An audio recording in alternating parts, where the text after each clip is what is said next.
Priatelia, ja vás zdravím. Je toho vo svete extrémne veľa, tak som si povedal, že aspoň takto krátko urobím jedno také vysvetlenie. Prvé vysvetlenie je Westinghouse a Fico. Netuším, čo to má znamenať, lebo podľa mňa nie sme pripravení ako krajina u seba umiestniť atomový reaktor tak veľkého rozsahu. My nevieme vyviesť ten výkon zo Slovenska ani do Čiech, ani do Maďarska, ako bude to stať extra peniaze. My sme tu kompletne postavení všetci na tom ruskom jadre a na tých ruských atomových elektrárniach. Nie je to vôbec sranda niečo také robiť. Minimálne niekedy dávno za čias Československa sme dokázali dokonca celé tieto investičné celky budovať, vyvážať a budovať ich v iných krajinách. Dokonca Škoda Plzeň vyrábala tú hlavnú súčasť reaktora. V podstate dodnes tuším, že má Škodovka k dispozícii najväčší sústruh, ktorý vlastne vedel opracovávať a obrábať ten kotol, alebo ten kotlík, ktorý sa dával do toho atomového reaktora. No a teraz poviem rovno, že budúcnosť vôbec nie je v ťažkom jadre, ako ho rieši Westinghouse, a budúcnosť je v nových technológiách. Už pred 15 rokmi tu bolo Allegro, čo sú malé reaktory, nie takéto robustné veľké reaktory, ktoré navyše ani v podstate nie sú veľmi spoľahlivé. Takže podľa mňa je to len nejaká hra ustúpiť Trumpovi, ale nič takéto nevyrastie. Lenže už sme zazmluvnení s tým, že už majú, dá sa povedať, čižmu vo dverách a už bude oveľa ťažšie komunikovať, vyjednávať ďalej napríklad s inými dodávateľmi. Ako to celé dopadne, netuším, ale prečo to ten Fico robí, sa asi čoskoro dozvieme. Podstatné je to, že naozaj začínajú sa tvoriť a doslova formátovať nové procesy Trojmoria alebo Intermária alebo niečoho podobného, čoho sme svedkami. Podľa mňa to je hlavný dôvod, prečo je Fico v Amerike. To je hlavný dôvod toho všetkého, čo sa tu vlastne teraz v Európe bude diať. Západní európski lídri nástojčivo broja do vojny. Tí naozaj budú chcieť tú vojnu za každú cenu. Vidíme, čo sa deje na Ukrajine. V podstate Ukrajina nie je štátom. Už vôbec tam nefunguje demokracia. Je tam naozaj diktatúra a korupcia.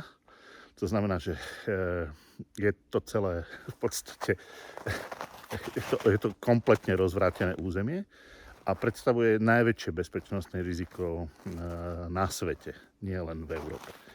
Rusko sa ukazuje ako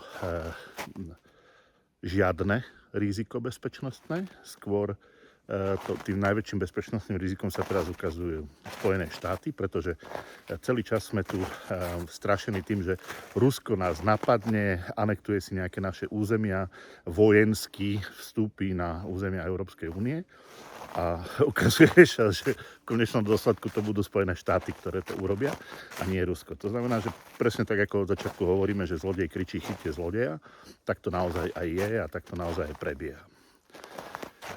Do toho celého aktuálne vstupuje Irán a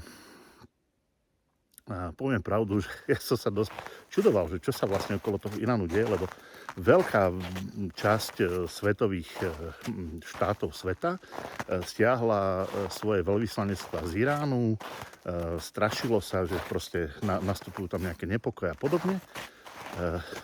Pozrel som sa v tom čase aj na stránku Ministerstva zahraničných vecí Ruskej federácie a tí ku podivu zase sťahovali ambasádu z Izraela. A ukazuje sa, že Rusi vedeli lepšie, čo robia ako všetci ostatní, pretože v Iráne sa naozaj nepodarí rozputať farebnú revolúciu. Iránčania ju potlačili ju tým, že naozaj našli tých agentov Mossadu, ktorí tam boli nasadení a ktorí mali spustiť tie farebné revolúcie. Zahasili to ešte v zárodku a v súčasnosti je skôr ako cieľom alebo na rane Izrael. Vôbec to nie je sranda, lebo z toho bude velikánsky prúser, ale povedzme si, že ešte dnes stále je to otázka diplomácie, najmä otázka diplomácie. Nie je to vôbec otázka ešte vojenskej sily. Všimnite si, ako Spojené štáty a celý kolektívny západ v podstate funguje a víťazí na tej druhej a prvej priorite dostatočne všeobecnej teórie riadenia, že v podstate v ideológii a v svetonázore stále prevláda ten ich názor, aj keď aj nám sa v tej alternatíve a tých slobodných médiách darí vyvažovať ten názor, alebo minimálne aj s tým, že prídem a porozprávam takéto informácie, narúšam tie ich zaužívané polopravdy a oni v podstate tie pravdy si vymýšľajú. Oni naozaj tie pravdy tvoria. Oni sú to v podstate simulácie pravd. A už dnes sa dostávajú do druhej rády simulácií, že už v podstate na tých klamstvách, ktoré vytvorili ako simuláciu pravdy, stávajú ďalšie simulácie pravdy, už stávajú tzv. Simulakra. A v tomto svete vlastne žijeme. No a v tomto svete sa orientovať a dať si naozaj jasnú odpoveď, čo sa deje v skutočnosti, je veľmi zložité. Ani ja sám to neviem, preto počúvam iných analytikov, počúvam Miša Chazina, ktorý hovorí o tom, aký prúser majú majitelia peňazí, ako im chcú ovládnuť FED a ako sa im nedarí presunúť vlastne centrum moci z Londýna do Číny. Rovnako tak sa ukazuje, že priamo v Rusku sú určité síly, ktoré naozaj zvnútra rozkladajú tento štát a spôsobujú veľké ohrozenie. Do budúcna aj bezpečnostné, to znamená, sú tam nejakí kolaborujúci korupčníci, Piakin ich nazýva podpindosníci. Treba si to vypočuť, čo všetko vlastne s tým súvisí, pretože sa tu rozoberal aj tanker Marinera, respektíve s pôvodným menom Bela 1, ktorý sa vydával za ruských, pritom ruským nebol. A čo môže byť za tou hrou, ako sa to celé hrá, kde začínajú vlastne až do akej minulosti siahajú všetky tieto hry a všetky tieto procesy. Profesor Jestafiev napríklad hovorí o tom, že nemôžeme to vnímať len bipolárne, že bojujú proti sebe dva klany, podľa neho je ich tu 10, ja vidím 3 hlavné.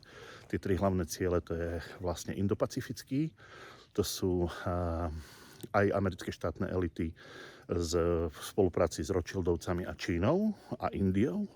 To je ten hlavný cieľ, to sú tí, ktorí odišli z Londýna. Potom je tu euroatlantický, ktorý sa rozpadá a bojuje o svoje prežitie. To je Európa a americké štátne elity orientované na euroatlantický priestor a súčasný Londýn. A potom je tu tretí veľmi dôležitý hráč a to je v podstate ázijský, tak by som to povedal, len ázijský partner a to je Rusko s Iránom a celou Strednou Áziou, ktorí vytvárajú obrovský tlak práve vnášajú obrovský tlak do toho svetového diania a získavajú si veľmi pevnú pozíciu. Všetky tie ostatné, ako je Čierna internacionála, Nový Babylon a podobné veci, sa vždy nájdu v niektorom z týchto táborov a nie je vôbec jednoduché sa v tom orientovať a ani mne poviem pravdu. Preto nedávam žiadne závery, nedávam žiadne tvrdenia, hovorím len to, čo mi momentálne beží hlavou, čo som sa dozvedel, čo som si vypočul, prerozprávať to takým, by som povedal, ľudovejším jazykom, že nie všetko je také, aké sa to na prvý pohľad zdá byť. No, do slovenskej politiky by som ani nezabiehal, lebo to, čo sa tu naozaj deje, je hanba hambúca. Sami si za to môžeme. Viac menej nevyzerá to na nejaké vážnejšie a výraznejšie zlepšenie. Takže na jeseň nás čakajú komunálne voľby a to bude čistý prúser. Ako posledné komunálne voľby boli zmanipulované v prospech progresívcov. Videli sme to v Bratislave, ako vyťazil tým Valo aj tam, kde boli bašty KDH a podobne. To znamená, ako vôbec by som sa teraz nezaoberal tým, ako tými nízkymi prioritami, kde v podstate nám to nejakým spôsobom nepomôže, kde sme odsúdení trpieť aj naďalej všetky tieto neduhy, našej spoločnosti, ale to len preto, lebo nestaviame na tých veľkých prioritách, na tých globálnych prioritách. Nemáme svoj plán. Vyzerá, že Orbán ten plán má, respektíve mu ho niekto pripravil, začína ho tvoriť, to Trojmorie, alebo ten projekt Intermaria, alebo poviem to Rakúsko-Uhorska 2.0, respektíve v tomto prípade Uhorsko-Rakúska 2.0, je veľmi reálny, ale nie je pre nás nejakým spôsobom výhodný. Ja som si pri tej príležitosti ešte spätne pozrel, prelistoval knihu teda knihu Severné hranice Slovenska, ktorú máme. Teraz si neviem spomenúť názov autora, ale vôbec to nevadí, tam je napísané, ako vlastne svojho času Poľsko zabralo severné územie Slovenska, ako sme sa museli dohadovať na tom, že čo komu budeme musieť odozdať, ako bol dohodnutý Trianon, ako boli dohodnuté aj Benešové dekrety, a to znamená aj Felvidek svojho času. No, ešte sa vrátim k tomu Iránu, lebo som odbehol. Iráne teda nič nehrozí, pretože všetci stiahovali tie ambasády z Iránu. Rusko ich stiahlo z Izraela. Vyzerá, že to naozaj tak bude. Navyše Rusko dosť výrazne pomáha Izraelu. Najnebezpečným hráčom v regióne je Erdogan a momentálne asi ide aj o to, ako sa vysporiadajú členské štáty NATO vlastne so stavom, aktuálnym stavom, pretože poviem to presne tak humorne, ako som to dostal, že Európska únia a NATO sa rozpadajú rýchlejšie ako moje prvé manželstvo. A vyzerá, že k rozvodu nevyhnutne dôjde. V súčasnosti máme ešte k dispozícii vlastne takú hru medzi Trumpom a Putinom. Vyzerá to, že v podstate ten Trump, tie kroky, ktoré robí aj v súvislosti s Venezuelou, aj s Grónskom, vychádzajú z určitej diskusii toho Anchorage, že ten potenciál Anchorage sa vôbec nevyčerpal, že oni si viac menej povedali, že Rusko sa pripraví na to, ako si bude brániť svoje pozície a svoje hranice, nebude sa púšťať do Európy a zatiaľ, čo si Trump bude zachraňovať Spojené štáty. Vyzerá to tak, že v Spojených štátoch vnútri to vrie, tiež sa tam snažia urobiť nejakú revolúciu, BLM 2.0, to je to Black Lives Matter, začalo to v Minneapolise. No, čo z toho vznikne, neviem, zatiaľ je to neozbrojené, zatiaľ to nemá vodcu, zatiaľ sú to len viac menej také výstrely týchto farebných výbuchov, ale môže sa to pretaviť veľmi jednoducho z nejakého cieľeného plánovaného hnutia. V tejto chvíli Slovensku neostáva nič iné, len sa veľmi dôrazne pripraviť na to, čo sa bude s nami diať. A to v súvislosti hlavne s Ukrajinou a s energetickým sektorom do budúcej zimy.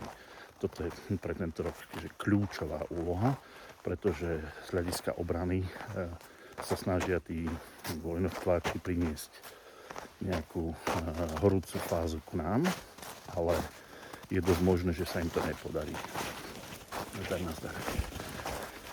Je dosť možné, že sa im to nepodarí a my sa nádejame, teda, aby sa im to nepodarilo. Dôležité na tom celom je, že